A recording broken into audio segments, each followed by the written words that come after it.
right, guys, how you all doing? It's me solo. See if anyone's here who wants to have a laugh with Chris Grier's press conference. Maybe I missed some cool stuff. Maybe I missed some funny things. I chopped up the interview and put my top greatest hits of Grier's. Somebody said in the comments I shouldn't have said full retard. I was just thinking Tropic Thunder.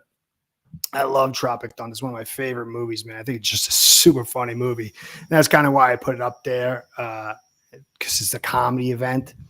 And when Robert Downey Jr.'s character says to Ben, whatever that guy's name is, who's the dummy, never go full retard. So I try to change it. I don't think I did. I hit something, but maybe it didn't change properly. But so anyway, that's it, guys. So I hope all's well. Just let you know, I was on Dirk's Frozen Fin fan channel and did an interview there. It was fun. It's a blast. He's a great guy. So if you can, just stop by there and check it out. Give him a thumbs up. He's a great guy. He's doing a really good job. It's not easy doing this gig, man, trying to get clicks. So if you can, I thought I had some good points, some of my usual stuff. I thought I really had a good one at the end when he asked me to play GM, and I laid out the formula. I thought that was pretty cogent of me, which doesn't always happen. So that's it, guys. Last thing I said I was going to do to Glenn. Glenn's a viewer, and he put in a comment. He's like, I don't think Greer was that bad. And I said, I told him I'd put it on the live and break down the statistics, the percentages of hits. And it was really eye-opening for me in a lot of ways. So I'm Glenn, if you're paying attention or anybody, I'm going to do that tomorrow's PC podcast because I really put a lot of time into numbers and I wanted to go over it thoroughly. My ADD will probably have me looking at the comments and screwing things up with the buttons. So I think it'll end up being better that way. So that's it. How's everybody doing tonight? Is anybody in the gig? I'm going to stay as long as you guys want. I said that this Thursday thing is really just to hang out with you guys. Again, like I said, I don't know what my time frame is with this thing. So it's really most enjoyable thing is typing and talking and stuff. So that's the whole deal. For me,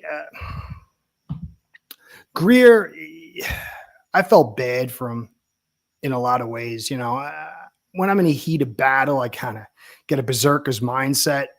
I can get angry and frustrated and stuff like that. But generally speaking, I have an empathic underneath.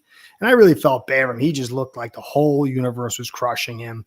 But he's kind of earned this. He's put this together for himself. He's created this. And it's not even just the failures of what he's done with the team. It's just the way he throws everybody under the bus. He never accepts blame for what he's done. And it was really just a full tilt show of who he really is. And he's not a terrible guy. I mean, Hill's a terrible guy. I think he's a troubled guy. But, you don't hurt kids and women. That makes you a bad person. Hopefully he changes. Greer's not a bad person per se, but his weakness of character, I think, it gets people in trouble, hurts people, and clearly it hurts our franchise. So that's the center of my dislike for him. Now, obviously, the football thing's one thing. It's so hard to make it in this biz. It's so hard to succeed in this business. It is not easy. And guys like Philbin, who just totally flopped, at least he was genuine. I love I didn't love it, but he was honest. Like, I felt queasy. A lot of people made fun of him, including me. But he was not a bad guy. He tried to do his best and he failed. And I think that's the center, my animus for Greer, is his inability just to accept responsibility. And he down low and over the top throws people under the bus. And he did it so many times. I don't think there was one instant in an entire press conference, which for me, it was pretty surprising that he could outdo his last press conference, which was one of the worst I've ever seen. But this went to the full retard level, full collapse level. It was the worst press conference I've ever seen. So I'm going to see if anybody's here and I'm going to let it roll. And because I want to get your take on what you're seeing from this, because it's so bad. I can't imagine a leader, a person who's in charge of all these men in this billion-dollar industry to never once accept responsibility. Some people were telling me I'm full of hopium, that I think he's gone. I truly didn't think he was gone at all.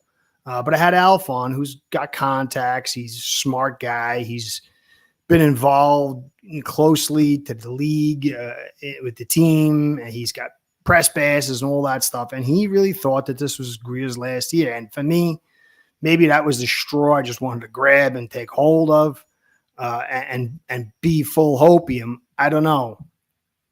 But I do have this sense, because what you're seeing now is everybody, even he mentioned it, Greer mentioned it. He said that everybody doesn't like what job he's doing. And at a certain point, it becomes untenable, even for Ross, even for this media department. And if this team comes out to the gate slow and has a poor season, the narratives are going to be so powerful. I just don't see how Ross will be able to keep him. It's not going to be feasible. Plus the addition of Champ Kelly, Shore cutting the strings, kind of going over him. These are signs of things that I think that he's really on the outs. Oh, if he has a 10-win season, I don't think so. But if we underperform, certainly if we're a third in division or we don't make the playoffs, we have underperformed, I think he's gone. Hey, Bruce, what's going on? How does Greer even sleep at night? I mean, if I make a mistake at work, I think about the rest of the day. My job barely pays the bills. Yeah, join a club. Dude, that's why I have a hard time doing this thing, man, because what do they call that? Conscientious. I'm ultimately conscientious. I can have a good podcast and I miss one thing, and that's the only thing I fixate on. So I'm like you, Bruce. I don't. It's clear he's the designer, and that's one of the reasons why I was so frustrated with so many people talking about how he's a nice guy and he just does what everybody wants, because it's a get out of jail free card, and it never ends because it's just never his fault. And he's been here now 10 years. And that whole line, it's got to die. You know, even if he is truly that way, which I don't think he is to the extent that he portrays, it's failed. It's failed. Hey, Cody, my man. Good evening, Curtis. I appreciate your anti-woke approach. And I get in trouble. I get in trouble. But what are you gonna do? That's me. I'm gonna be a fringe guy no matter what. Amen. Let it ride. How you doing, brother? I miss you being here to cover up for me and let me not have to speak the whole time, even though I probably pretty much, when you're here, speak a ton too with my big mouth. So yeah, he did. Definitely, Cody, check out Dirk's interview with me. I thought he did a really good job. The way he even set it up, he's already got better technical abilities on this thing than me. It looks great. He just did a masterful job. How can you be doing that? I've been doing this thing for like almost 4 years, and you've been doing it for a couple of months, and then you're already better than me. It's typical. Bruce. I mean, just the fail of drafting and actually start. Yeah, well, he can't ever tell the truth. He's delusional. He even told a story. Remember, I say it over and over again, but remember, he told a story where a GM came up to him and said, "Oh, Eichenberg, he's not in. That sucks for you because he's been playing so good." That is such a low. Either that guy was busting his chops, or he just made it up. And so to even believe it is you would say, baffling at this level. 100%. Hey, Sharif, what's going on? How you doing there, brother? How you doing, man? Miss your calm voice to chill me down too. So anybody, what does I'll play it. I got about like 10 of them, I think, 10 little clips of this guy.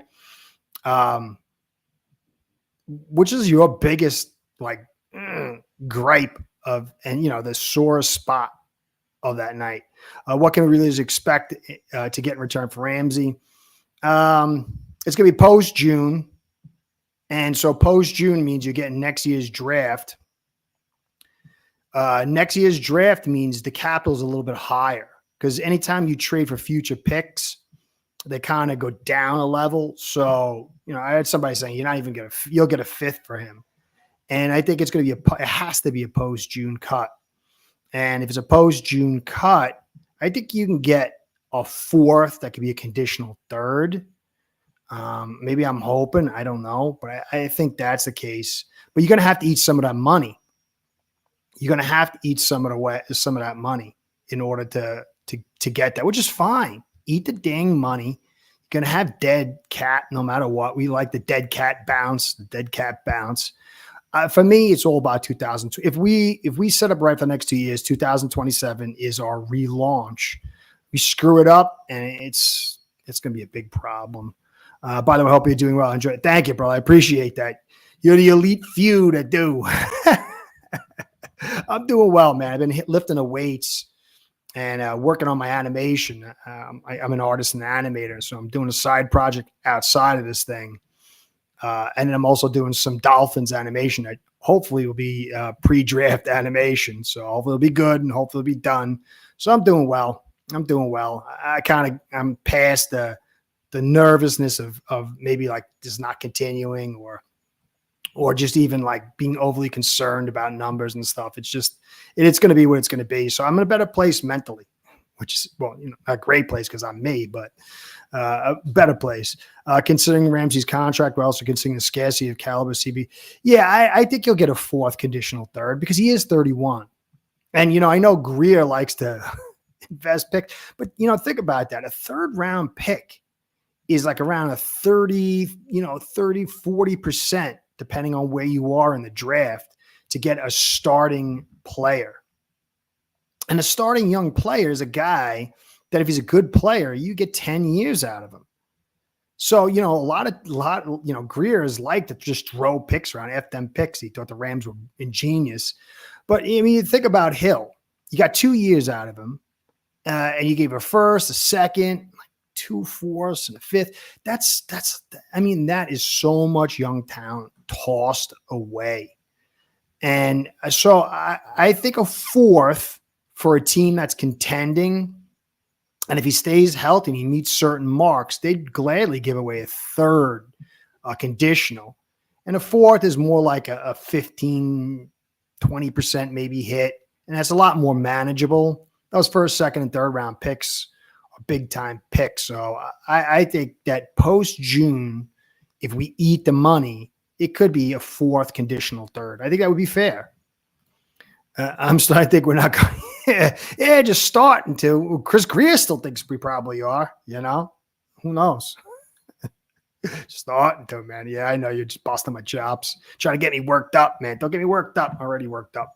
I'm starting to think we haven't won a playoff game since before. Yeah, I know. That's sad. It's crazy.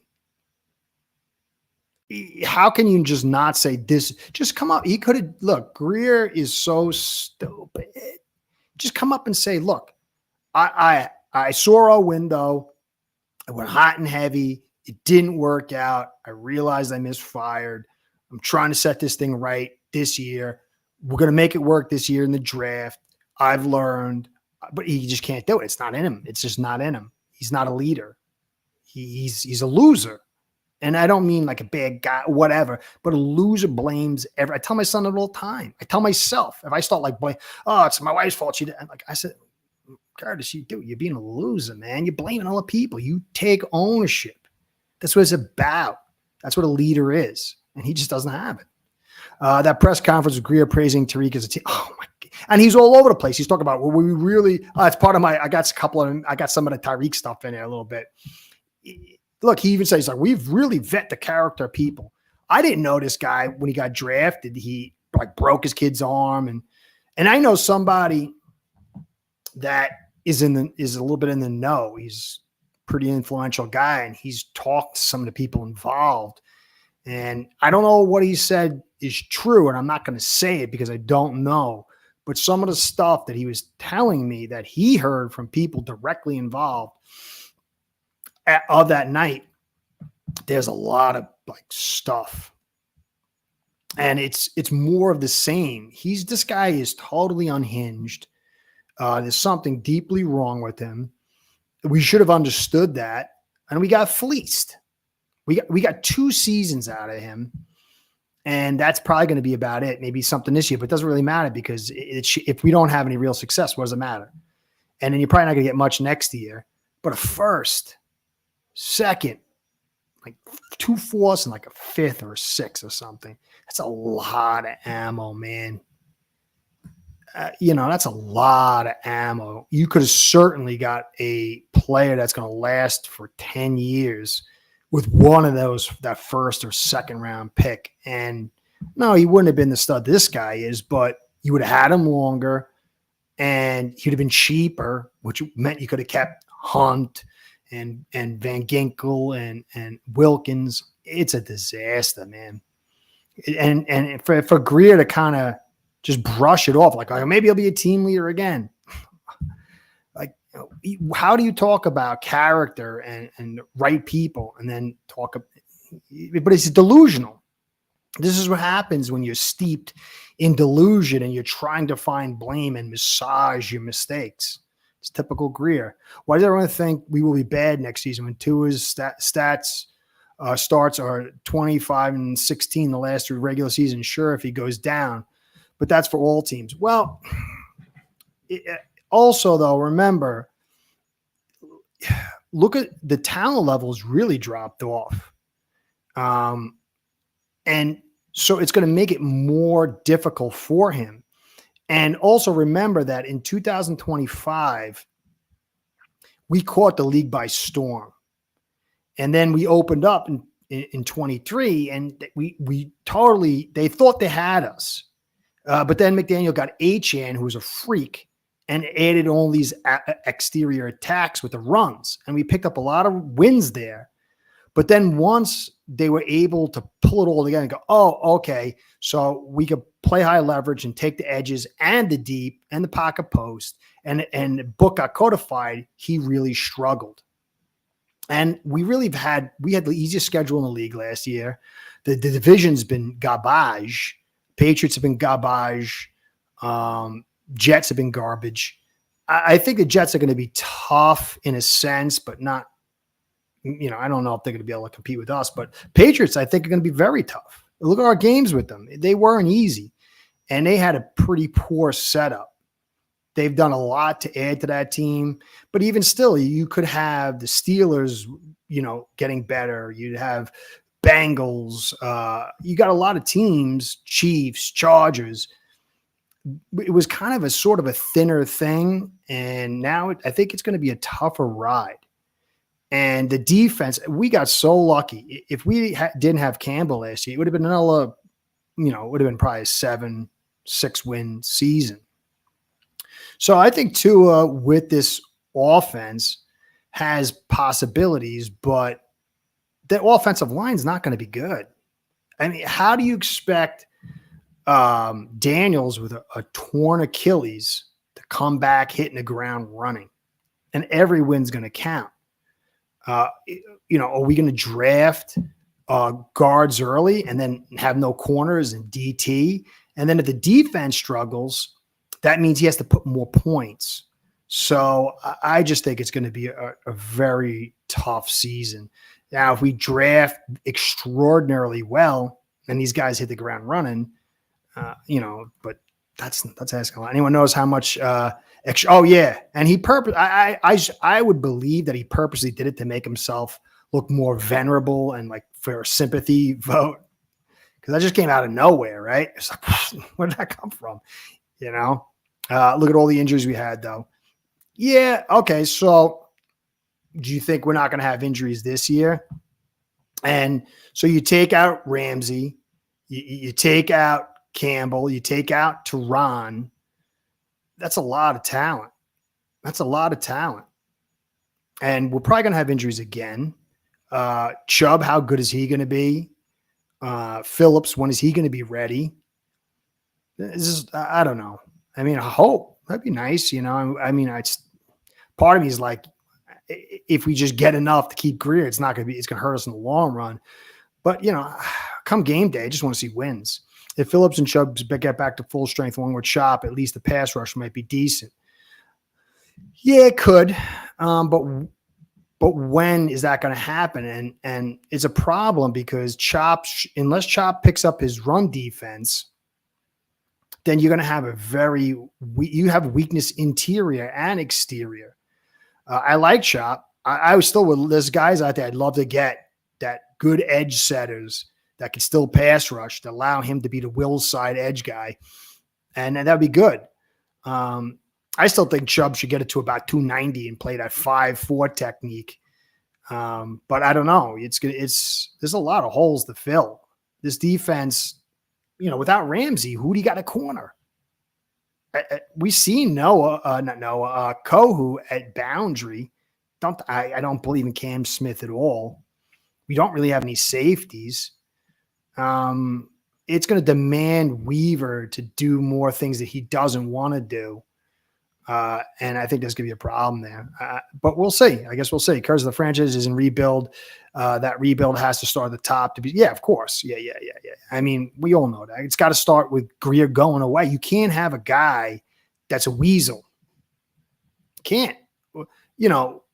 We're soft. Brooks, one of our best players, called us soft. Ramsey had a conversation about soft. Poyer talked about us being soft. Everybody knows we're soft. We built soft. We're soft from the top. There's no accountability. Can McDaniel turn it around? I don't know. That's a lot to ask. It's a lot easier to reel it out and then to reel it in, especially when you don't got talent, but we'll see. With Tua, we beat up on bad teams without him. We don't. Yeah, but it's not. Yeah, it's true. We don't. He changes everything because his skill set allows this offensive line to be somewhat passable. And so without that, then the core of your team, which is your offensive line, gets exposed and everything kind of goes down the drain, Daniels is clear an upgrade over Ike. Yeah, Robert Jones was trash for us. I think he'll do okay. I think he'll do okay for the Cowboys. They'll put him next to a really good player. They'll have him just really run block. Because think about it. Eichenberg got most of the slide protection help. And then Jones was expected to block on his own, which is we will be better. Well, then you won't have Tehran. And how good will Paul be? And Tehran did so much for us, guys. He literally just, I talked about when we first got him, he can block alone all game, all the time. Paul's not going to be able to do that. So you're going to have help to him. And Jackson's not good. He's not. I mean, that's my opinion, my eval. But you look at the numbers, he's not. So where's the help?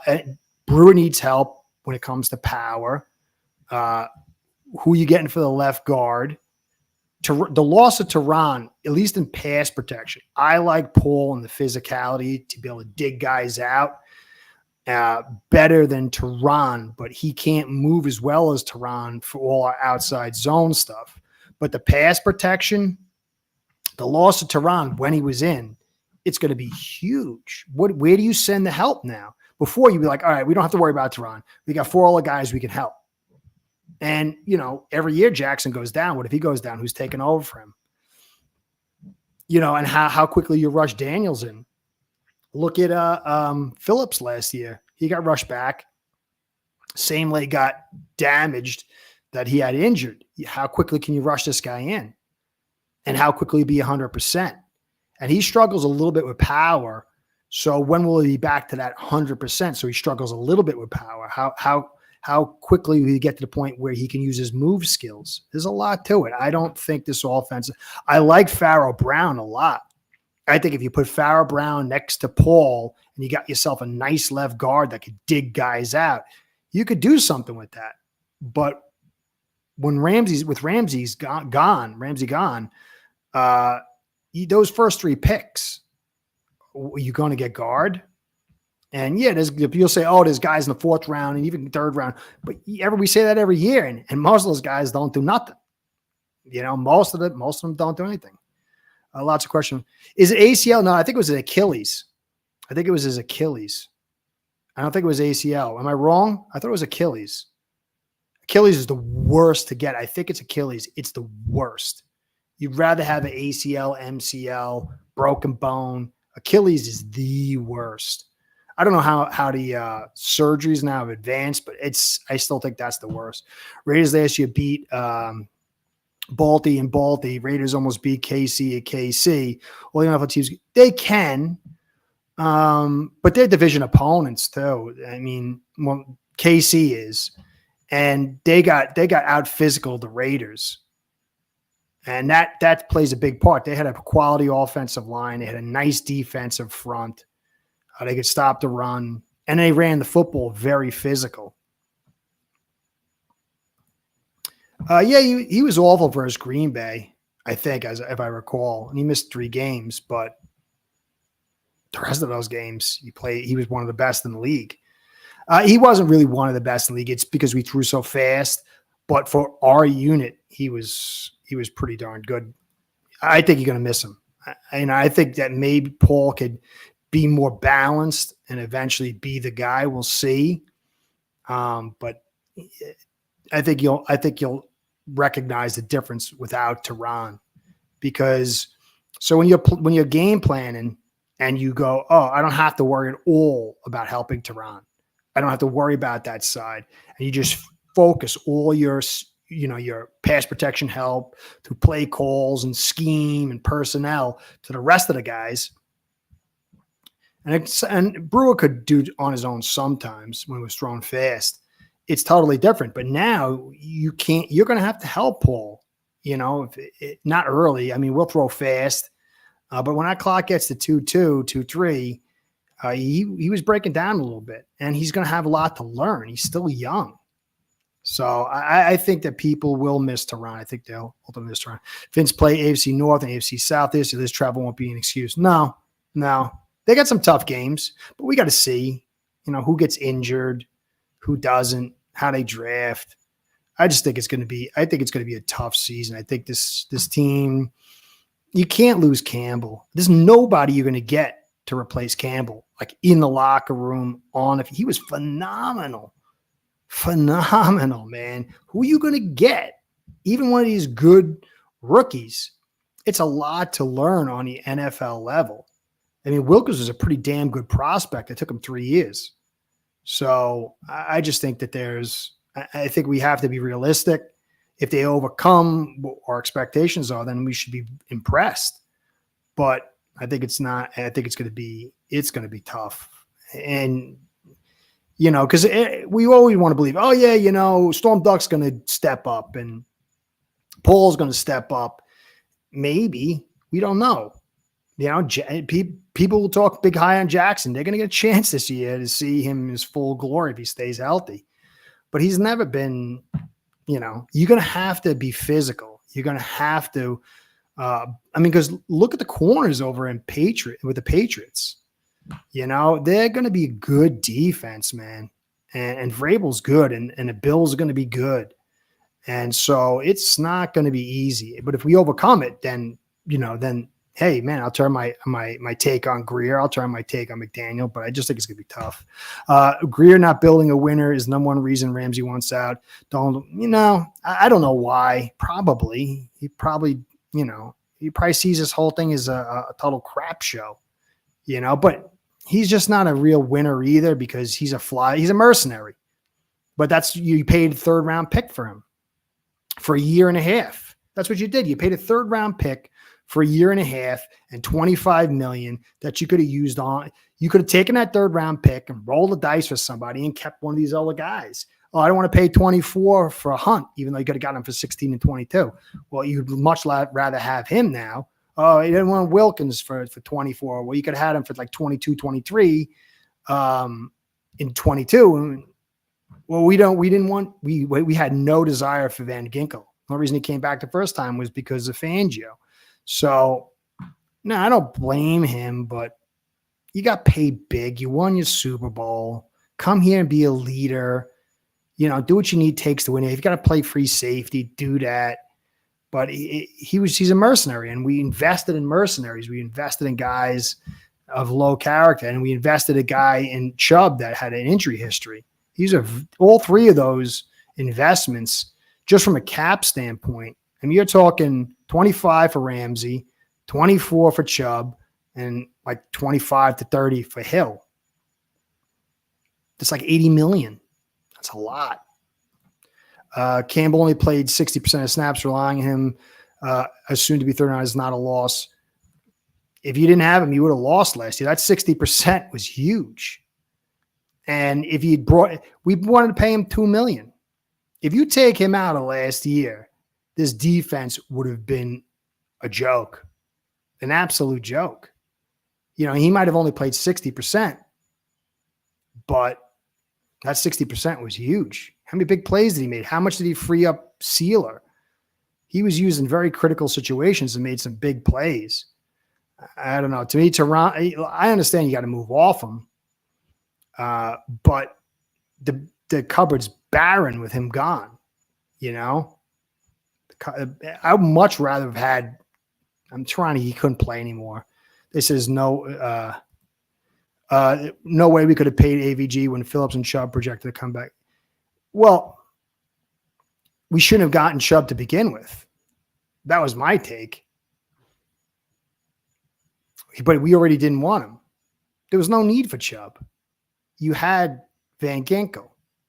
So you gave a first, a third maybe, and then you gave him just think about it.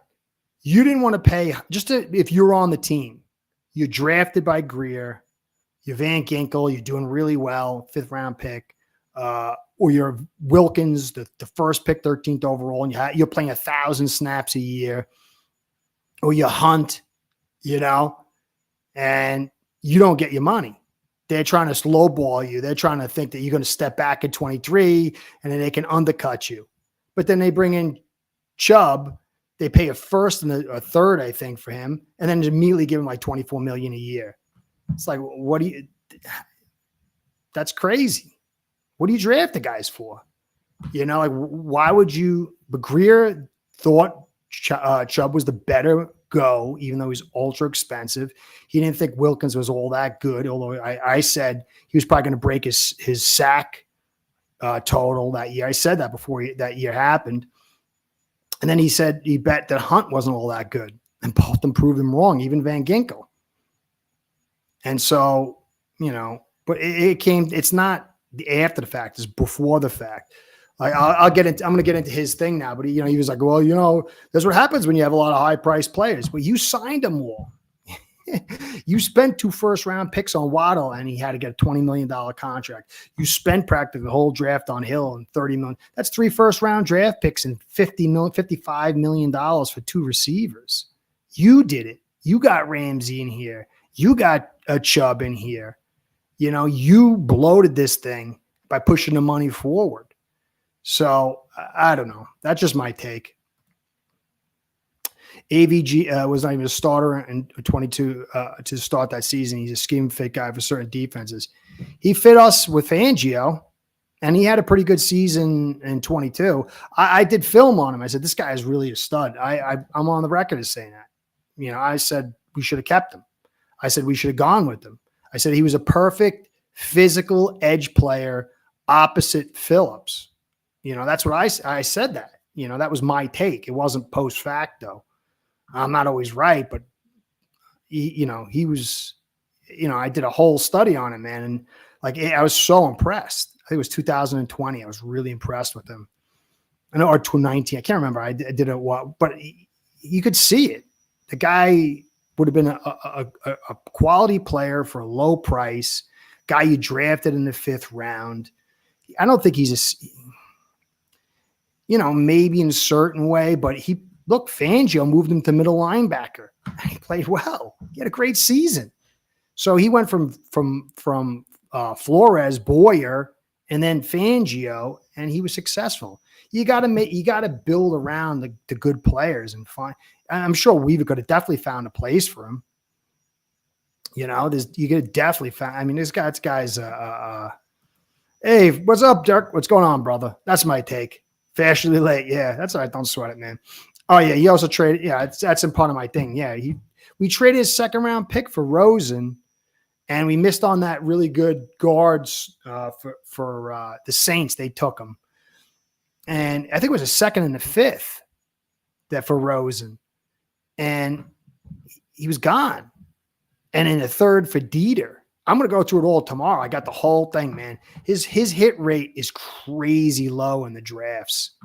Crazy low. Like, I mean, some of them were like 10%, or like 11%, 22% in the round for 6 years. That's not including 16 to 19, which he had the final say. Would have been worse. So, I don't know. Dolphins just had bad luck. Fully 5. Yeah, but again, Shalik Barrett was like on his last leg. So you wanted to like cut him out for a couple million. You could have had Van Ginkel for a few million more, you know? But then what'd you get? It was, but again, his whole philosophy of multiple picks on guys that are older and finesse guys, it's a failed. I mean, we got to be clear. It's a failed idea. It's a failed philosophy. So I'll do the success. You're the last one. I'm going to play my little video here. We could talk about the sucker. Greer was struggling to make any good draft picks. He tripped, but that's why he was struggling with his picks. And so he just decided to go get these big players, splash players, because he didn't have to evaluate them, or his crew didn't have to evaluate them. But ultimately, I mean, you're talking, just think about that. Rosen, I won't even go, Eichenberg, Chubb, Hill, and Ramsey. And what'd you get? You got a few games for Rosen. You got 2 seasons for Hill, season and a half for Ramsey, and like a season and a half for Chubb. That's crazy. You know what I mean? Like if you hit 30%, you would be like have a bunch of guys. There's like 2 first-round picks, 2 second-round picks, 2 third-round picks, and then a bunch of back-end picks. That's like 2 drafts worth of players for like 3 or 4 guys, and you only got maybe 4 seasons total, maybe 5 total with all those guys. That's not easy, man. That's a death now. That's a death, in my opinion. Anyway, let's let the man, the myth, the legend do his talking. This is some of my favorite. Trade.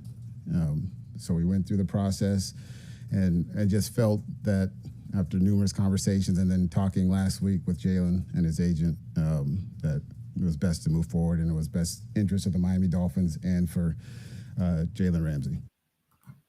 All right. So he said, he makes it sound like he's in control. Like, oh, well, you know, there's no way you spend a 3rd round pick and would say that this is the best for Miami Dolphins. He had no choice. He was given the ultimatum. I want out. Why did you decide not to restructure to create $19 million and use that to sign the best possible trench players, defensive tackles, offensive linemen? Obviously, you had the Daniels, and make sure you had the best possible trench play on both lines. Why was that decision made not to restructure to create that money? Yeah, we decided we just felt we didn't need to. I think James was a player we're very happy to get. We're still working through things roster-wise, and with the draft approaching, I would say the strength of the draft this year aligns with where our needs are, where people would say our needs are. So notice how he says what people would say our needs are. Yeah, you got James Daniels, but he was clearly, I mean, go check Daniels out. He struggled so bad they got rid of him in Chicago. He struggled so bad the year before with the Steelers that they were thinking about getting rid of him. He had 4 good games and he blew out his Achilles. But notice how he just can't say, look, he could just be honest. He's got injury history. We can't lock money into a quarterback. We don't know if he's going to be healthy, but he can't even say that. He has all this passive aggressive. He can't say that we clearly need defensive line help. We need trench help. What people say our needs are. I mean, that's crazy talk. That is somebody who's not in touch with reality. Cam Smith they both have to deliver. But I don't think I think Patrick Paul will. Patrick Paul, I think, is a real possibility. I don't know if he's going to be good, but I think he's certainly going to be usable and average and have some strengths. Cam Smith, he's 180 pounds. He's been constantly injured. He's slow on the recovery. I think that's a dead pick. That's a dead pick. Other notable players use second round. Yeah, Feely, Beck, White, Martin. Oh, man, you're really going to make me feel bad here. Thanks, Bruce. Keep going with some more hits. From that perspective, we just felt that there was no need to restructure Tua and touch the contract, and that we could operate and keep building the team. And that whole process will continue through the draft like it always does, with the June 1st and all that. And June 1st. How many teams need starters and are relying on June 1st cuts? He's already said that how many years and how's it played out? The years here.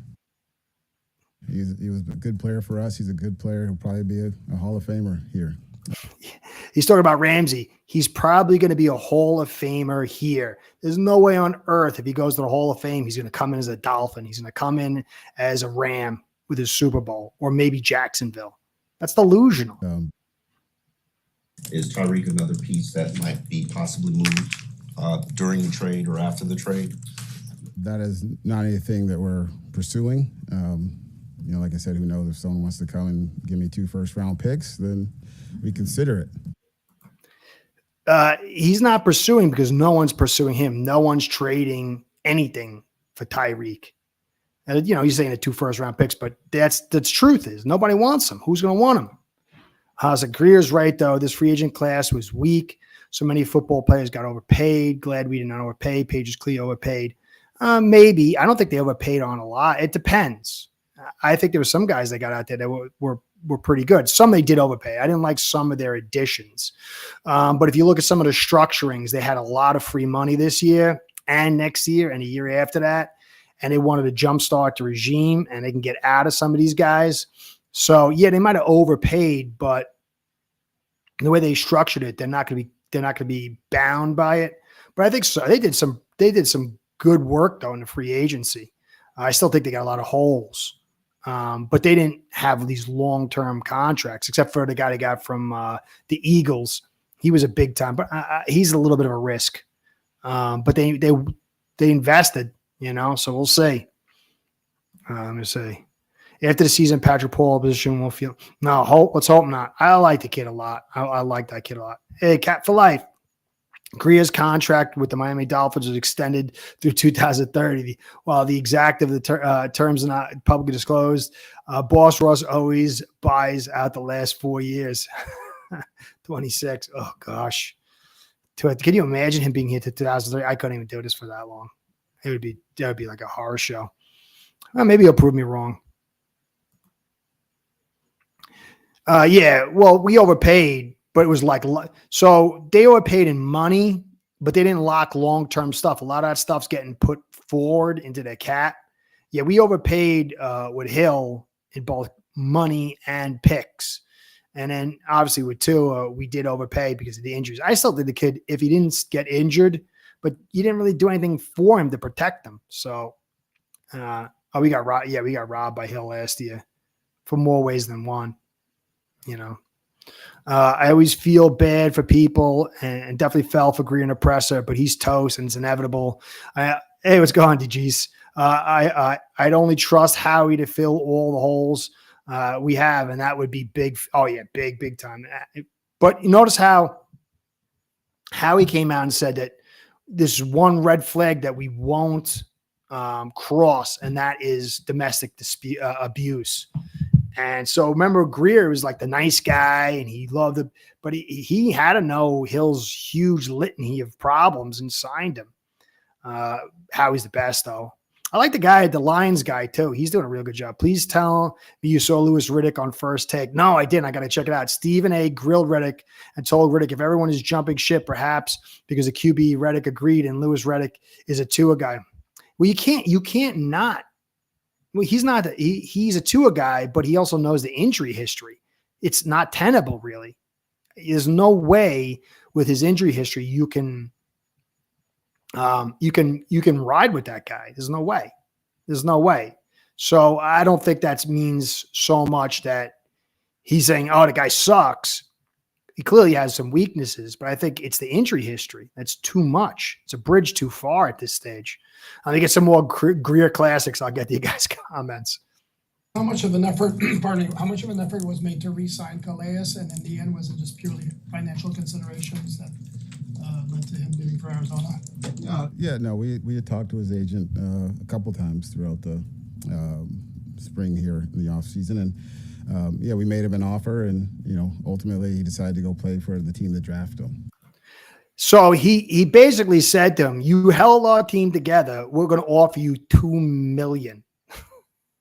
So it's not, yeah, I'm sure he went to the team that drafted him, but they offered him 5.5 with like 2 million in incentives. So they lowballed him, basically insulting. So there was definitely consideration there from him.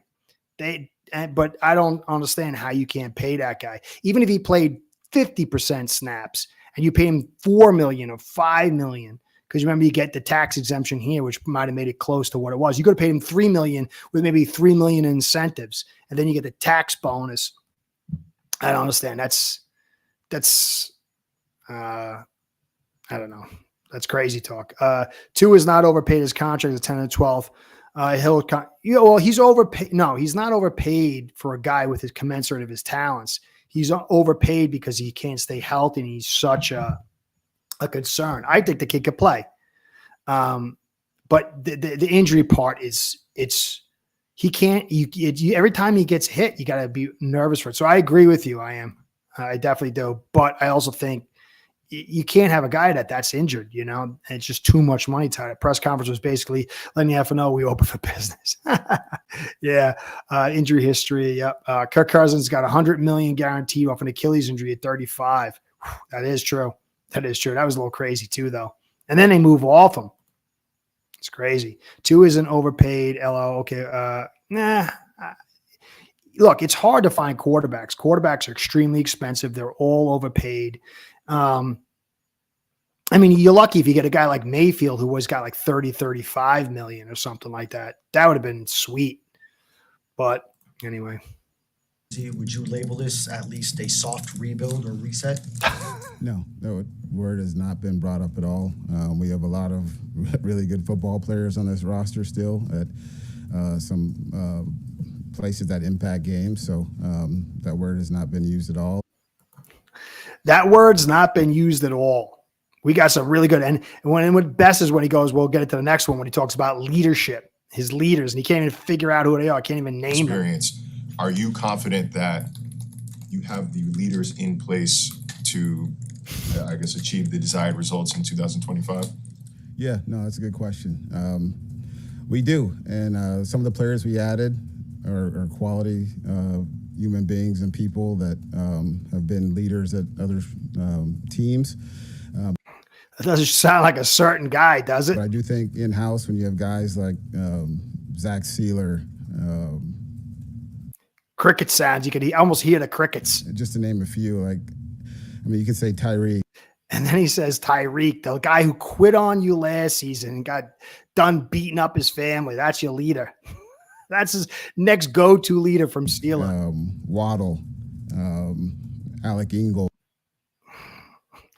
This one was the worst. I think this is my number 2 greatest hit of his. Austin Jackson, the offense. Austin Jackson, who's always injured, who's about average. Line guys love, those guys, they lead differently. They're quiet guys and how they do it by example and stuff. So we feel comfortable. I'll go right to another one. For us, it's in a salary cap era, you just can't keep when you have high-priced players. And you've seen it around the league, So notice he's like, you see, everybody around the league has got the same problems. No, they don't. You don't pay $24 million to Ramsey and a 3rd round pick and get a year and a half out of him, and then he dumps on you, and you got to have a huge dead cap. The league doesn't pay a full draft for Hill and 30 million, and then he quits on your team. The league doesn't go out and get Chubb for 25 million, a 1st and a 3rd, and the guy plays for a year and a half out of 4 years being on the team.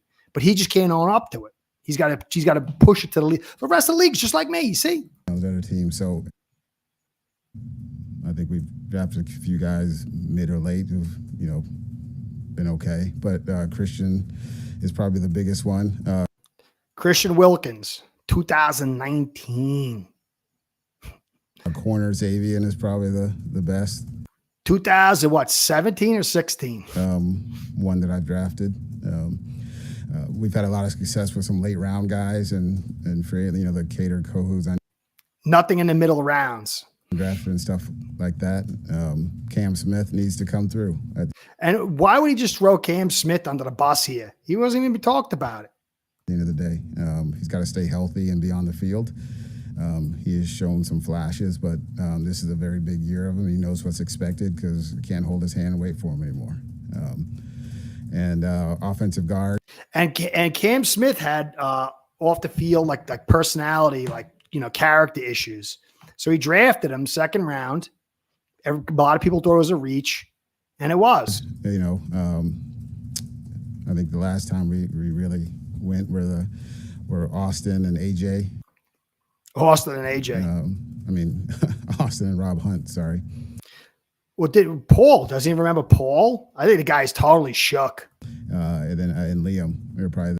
So he mentions Liam, a second and third, total bust.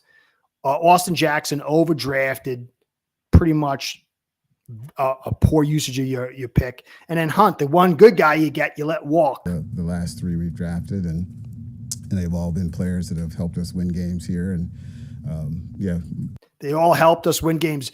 Eichenberg helped us win a lot of games. Why'd they hold the presser a week early too? Something. Oh yeah, definitely something's off. Oh, look at his injuries. Yeah. And there's a lot of guys with injuries, Dak and all that stuff. It's a risky position. But the problem is with the Dolphins, they've wasted so much draft capital. And the framework is so poor and it's constantly rotating. Look at Trey Lance. That's the biggest bust. 3 first-round draft picks and a bunch of other picks. But they went to the Super Bowl because they had the framework right. Where us, if you're in line to say, oh, Tua is not the guy, we overpay him, whatever. But we're stuck because everything else is screwed up. Everything else is a disaster.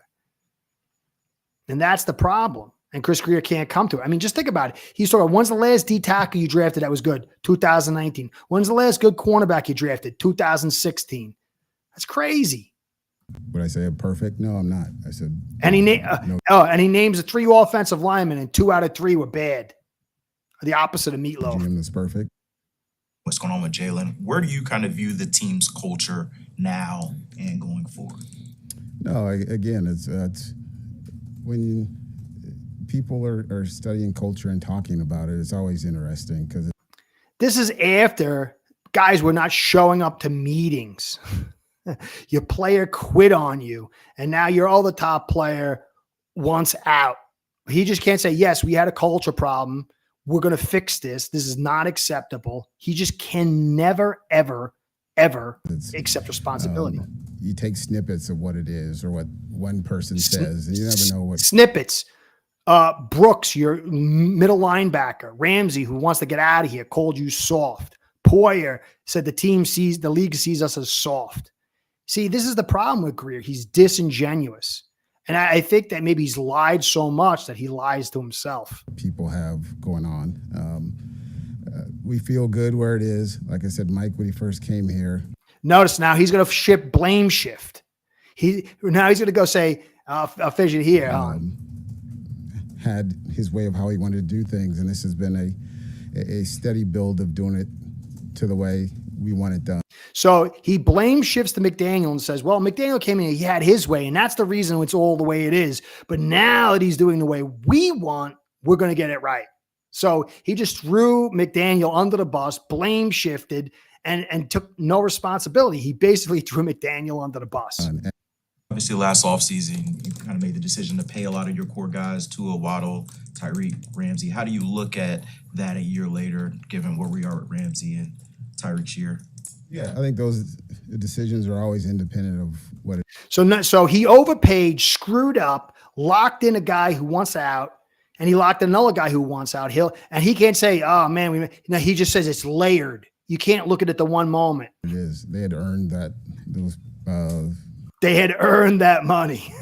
those paychecks. They had earned the right to free agency. And money and getting paid. So You guys will be back, but there's this line in there where he said, "I'm not satisfied with the status quo." Be paraphrasing a bit, but has he issued any kind of ultimatum to you or to Mike that like you need to achieve X? If not, I will find somebody that will this year.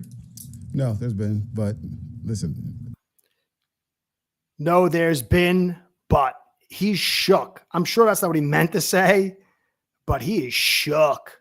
Look at his face. Mike and I want to win probably more than you guys. Probably more than you guys. You better 1,000% want to win more than those guys, the guys in the press corps. That's crazy talk. I know he doesn't mean what he's saying. He's shook. But this is somebody who's broken and shook. In here just to get you guys off our backs, but Notice he's the victim. Get you guys off. You have a job to represent your owner and the fan base and your team. You failed. You weren't good enough. But as you guys get you guys off our backs, we want to win almost as much as you do. at the end of the day, like I said, it's the NFL. Like, to me, the crazy thing is when you hear some of the really good head coaches in this league that have won all the Some of the really good head coaches. Yeah, the really good head coaches. That is crazy. You ain't a really good GM, and we don't have a really good head coach, and we really didn't do much anything. time, and people were calling for them to get fired after a season. Like, it's just the nature of the beast. The NFL is, one of the most popular leagues in the world, and you understand that. And so, at the end of the day, you have to just work and try to drown out the noise. Now, it is an interesting question. The noise. The noise is you went from the youngest team to the oldest team. You had 2 playoff appearances loaded with total screw-ups, wasted opportunities, and inconsistency. That's not noise. That's called disaster. Question because I am's got a good one here. In reality, Tyreek earned a new contract. Yeah, but you didn't have to pay him. Why do you play hardball? No. Especially all his off the field stuff. Like every one of these players, especially the top ones, not everyone, but the top ones, all have detective agencies following them around to make sure they're doing the right stuff. How could you not see this was a disaster? You said, no, trade him. He came off 17 and $17.99. You're going to play this year. We're not going to pay you. No, I'll trade him. But no, you're a year late. And now you get bubkiss. So I agree, but I disagree because the good teams would have, just like the Chiefs, what did the Chiefs do? They shipped them off to us, got maximum value. And we got stuck holding the bag. Yeah, the joke he made was very telling. Oh, because he's a victim. This is what people do who have no intestinal fortitude. They're the victim. They got to throw everybody under the bus. It's on our players and coach to elevate this team. Otherwise, the writing is on the wall. GM is a fan in the city and points. Yeah, it's sad he's not even a player's GM because he's lets talent walk. Yeah, no, but they're not going to. Football is everybody in this league is grinding, even our guys. But when you got to grind against better teams, higher acumen, higher intelligence, higher talent level, there's only so much you could do. Don Shula, he had great talent. He won Super Bowls in a perfect season because he was an unbelievable coach. But as the talent level got weaker, his success got weaker. It takes talent. It's a game of horses. So yes, I agree, but it's going to take talent. No, he had off the field issues. I think it was going to 23. He knocked the fat lady over, and there was things going on in the background because I did a podcast on in 23. He had some things going on in the background, but if he's doing what he's doing now, there are things going on in the background that aren't being reported, but the team knows about. And if they don't, they should have had a vibe You know, if they were smart, they would have traded him at $17.99. And you can say, oh, that's a mistake. Okay. So then there's Ramsey. Then there's Chubb. You know, it's a constant state, you know, of not seeing it's a dollar late and penny late, dollar late and dollar short, whatever the hell it is. I can't remember right now. Even a dummy, look at me, Potato Head was saying in 22, hey guys, this league's changing. It's moving from fun ball. The talent cycles are going to rise. The cycles of what this league's going to do is going to rise. We better sign Hunt. We better sign Wilkins because they're going to be expensive next year. Me, a nobody. I do this. I work my ass off, but I'm a nobody. You know, how did this schmuck? You could have had Hunt in 2022 for 16 million. And you could have had Wilkins for about 22, 23.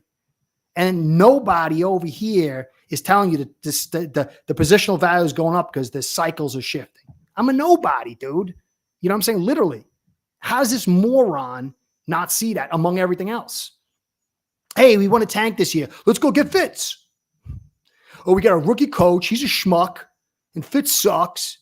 It's a sure thing. It's over and over. It's not just the one. It's constant. It's constant. He's always behind. He's always late. He's never early.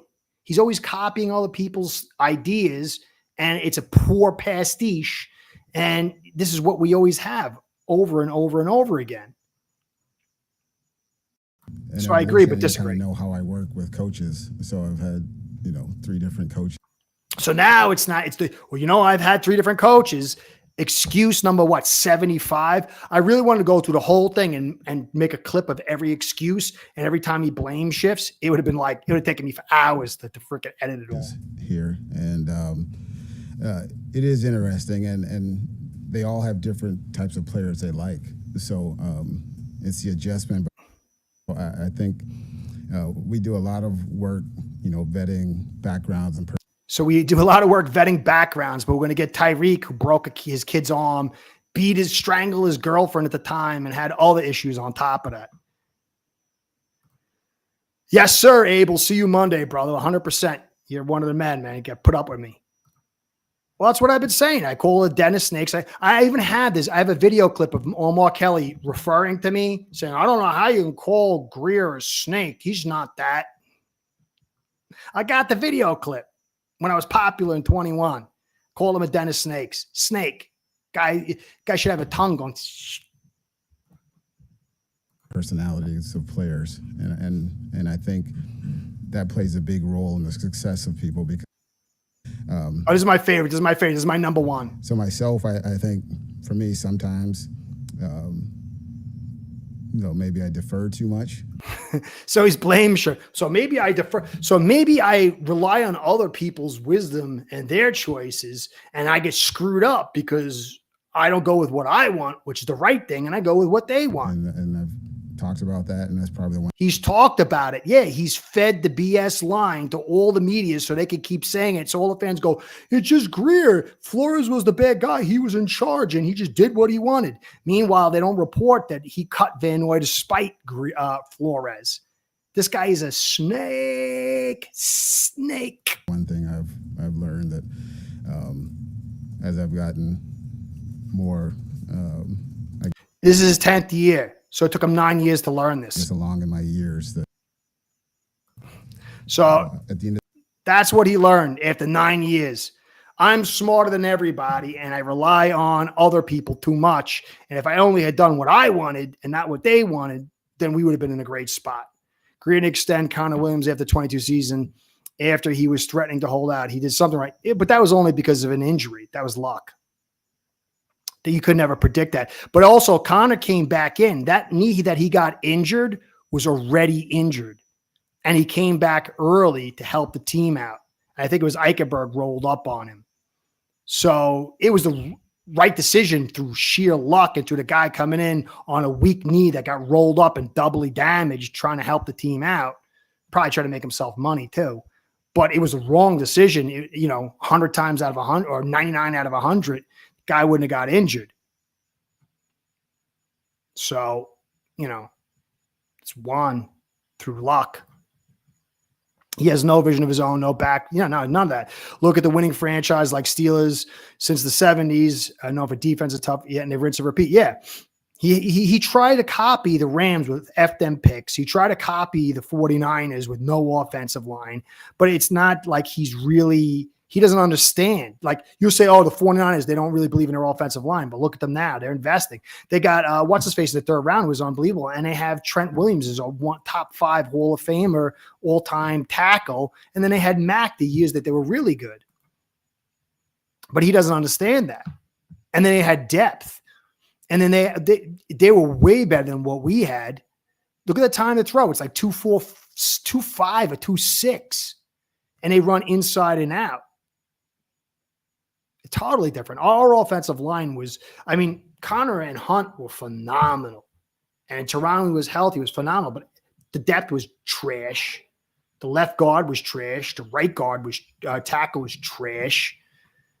And then once one of those guys got hurt, it was too many holes. You could just do so many guys. I don't get into the whole thing, but no, he's terrible. He's terrible. And I'm going to go through the numbers. I got it someplace. I'm going to go through it tomorrow, but his percentages was insane. It was like 22% in the first round or something like that. I'll find it. It's crazy. You go through the amount of picks that he had and what he hit with and how he missed. It's mind-boggling. It's mind-boggling. This guy had so much, and then I'm not even counting in the stuff that he lost from Ross. I'm just counting in the stuff that he had. It was, I'll give you a quick glimpse. Some of the percentages here is mind-blowing. However you want to cut it, first round, 44, 20 to 22%. If you like Chop, do you not like Tua? So it's either 44% or 22%. And he had 9 first-round draft picks. Second round, 8, and he had a 25% hit rate. 2 guys. Third round, 22%, and he had 9 picks. And on it goes. That's terrible, man. That's terrible. He is not good. He's not a character guy. He's not loyal. He has no vision. He thinks he's smarter than he is. And I think that there's going to be, hopefully it won't be, hopefully he's not running the draft this year and we don't have regret again. But maybe in the 10th year he gets it. I don't know, guys. It's a big draft. We'll see. Thank you guys for stopping by tonight. Spytech. I just want the name. Spytech. Yeah, he's now with the GM with the Raiders. We'll see how he does.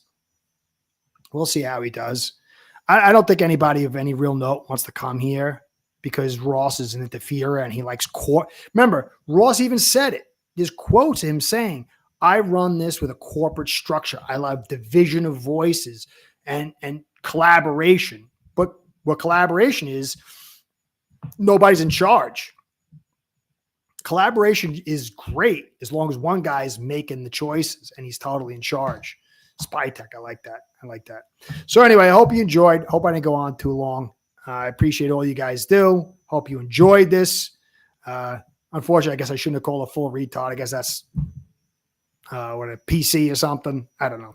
I'm old school, dude. I'm an old man. 54 in a couple of months. What the hell do I know about PC? Oh yeah. Oh, that broke me, man. That broke me. But I think, I don't know. I don't know what to believe. I can't believe what anybody says because it's all corporate BS. There's no straight shooting anywhere. Nobody tells the truth. McDaniel has a little bit. McDaniel's starting to come out and tell the truth. And I'm starting to earn a little respect for McDaniel. I'm not saying he's the guy, but Weaver's been quiet. He don't say nothing. He's smart. He's not in the limelight. He's not going to put anything out there. But McDaniel's been straight shooting a little bit more. I kind of like that. But the rest of them, man, I don't believe a word they say. It's all just corporate garbage. Anyway, so you guys are the best. I appreciate everything. I hope you enjoyed. Get ready for this draft. Have a good holiday coming up. Happy Easter. Whatever you want to, whatever you call it. That's really Ishtar. I call it something else, but enjoy your holiday if that's what you're celebrating. And guys, you're the best. Curtis saying, be well, go Fins. Curtis out.